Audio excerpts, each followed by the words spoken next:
Hey, thanks for watching our daily tips again. This week we're doing a Christmas theme in honor of the Christmas holiday coming up this weekend. So Merry Christmas. And this is our naughty and nice list for marketing. Number one on our naughty and nice list for marketing is bad websites compared to good websites. Seems pretty obvious, right? But what is a bad website? Bad website is one that is not responsive. If you have a website that doesn't look good on an iPad or a phone, you're probably missing out on a lot, as 40 to 50% of your traffic is probably coming from a phone or an iPad. So you're missing out there. On top of that, anything with Flash or Java generally is not needed anymore, and that's going to become a lot more difficult as security issues become larger. And I think overall from a marketing standpoint, it's not telling the story.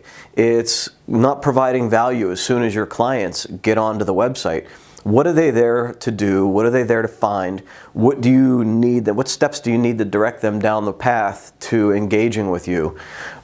In all of the things that somebody's bombarded with on a daily basis, they want to get the information they need, and they want to find a reason to work with you. So the alternative of that is obviously all of that, the opposite of that stuff, right? So you want your website to be responsive. You don't want a mobile site and a regular site. You want a site that, as you collapse it, fits the screen properly and all the elements look good on a mobile device. In fact, a lot of people these days are designing mobile first and then having it look good for the desktop afterward, going back and refining that later. You want to show the customer, hey, this is who we are, this is what we're about, this is why you want to work with us. You want it to be fast. You want to make sure, especially where Google is starting to look pretty closely at how slow or fast websites respond, you want it to be a fast website. You want it to be appealing, obviously. You want it to, like, if you look at that, if your website compared to a competitor, which one would you pick? So it's all pretty obvious, but, you know, good or bad website. A good website is a jumping off point to everything else you're going to do on the internet. It's, you know, it's your new Yellow Pages ad. It's the place where everybody is going to find out information about you to verify that you're a good company, that there's somebody that you want to work. You are somebody that they want to work with. So this is the foundation for everything. Have a good website. Number two on our daily marketing naughty or nice list this week is messy back end for the naughty side and proper management for the good side or the nice side. Messy back end, when I say that, when we take over a website, a lot of times we look into the back end of WordPress and we find plugins that are not updated. WordPress is not updated. There's plugins that aren't being used that are installed. There are a bunch of different plugins all doing the same thing, one for one page, one for another. It's just a mess. On top of that, there's probably not a firewall installed. They're not doing backups. They don't have antivirus installed on there. So there's a lot of things that happen in the back end that you want to make sure your website provider is taking care of. It doesn't take a whole lot of work, especially when the website's pretty much finished and all you're doing is maintaining it. So what does proper management look like? Proper management on a website is, again, the opposite. It's you have a firewall installed. You're getting reports from that firewall as to whether people are trying to hack into it. You're probably blocking certain IP addresses or maybe some countries. You're managing comments so that there's people not posting spammy comments onto the website. You're doing the updates so that you're getting all the proper security updates for the website. You're updating the plugins, and you're disabling or removing plugins that are not being used. They can have a negative impact on the speed of the website, and you want to make sure that they are not having that negative impact. So messy back end compared to management. Proper management keeps that nice and clean, keeps the website working properly, and it ensures that you don't have any sort of disaster down the road through hacking or losing the website because you have it properly backed up. So that was number two on our naughty and nice list. Number three on our naughty or nice list is black hat practices compared to doing valuable activities for that website. So what black hat is, black hat generally references to search engine optimization. So building backlinks from spammy websites, keyword stuffing, everything that old style SEO companies used to do that made their websites or their clients' websites pop up higher in search results. You don't want to be doing that anymore because Google's catching on to it. They run a billion-dollar business. They don't want people gaming the system. So What you want to do with your website is provide value.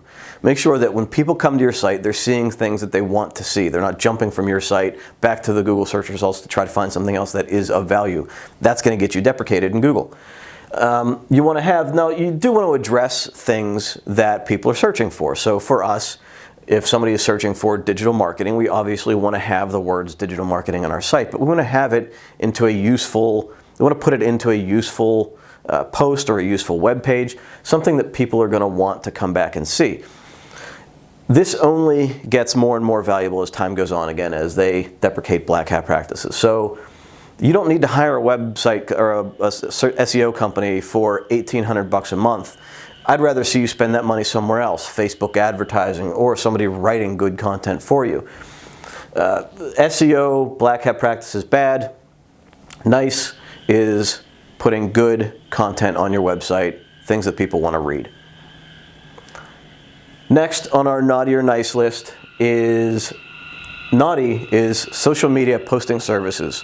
So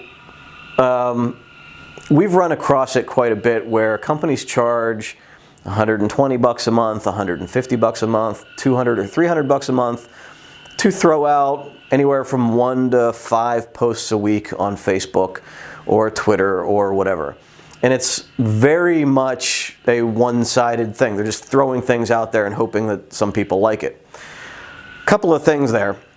Number one, Facebook is deprecating posts from their pages naturally anyway.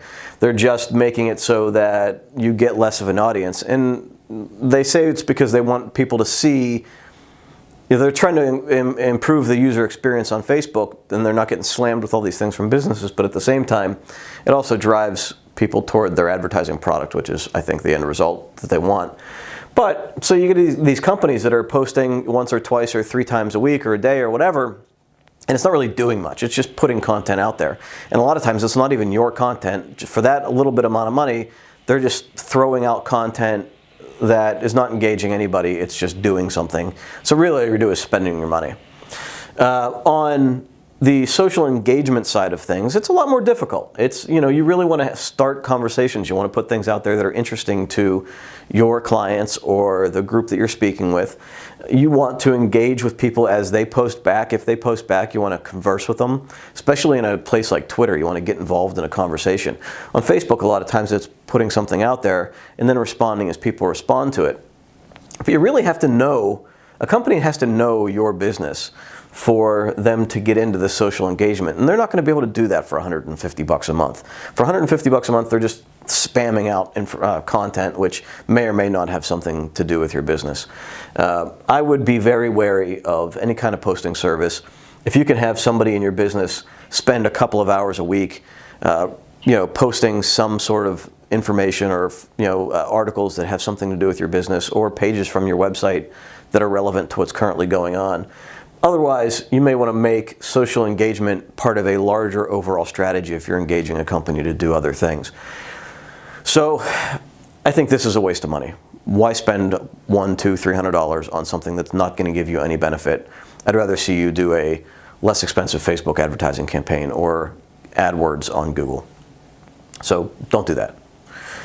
Our fifth for the naughty or nice list for marketing, and this is incredibly common also. I'll talk to a new prospect or client and say, do you know what your website traffic has been?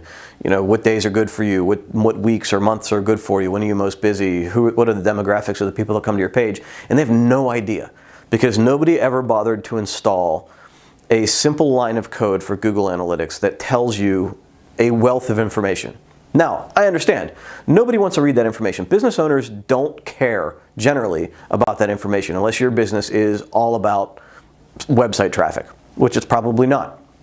But you still want that information. So when somebody like us comes to you and says, we can improve your website and the reaction you're getting from clients, and we can track where people are going through the website and what the path of their, once they land on your site, the path that they're going through the site. We want to see what the demographic information is. If you want to start advertising to people, how do you know who to advertise to? How do you know who's most engaged if you have no idea who's coming to the site or how many or whatever? So don't install Google Analytics or Webmaster Tools or the Facebook Pixel with the intention of utilizing it yourself. Install it just to have it there, to collect the information.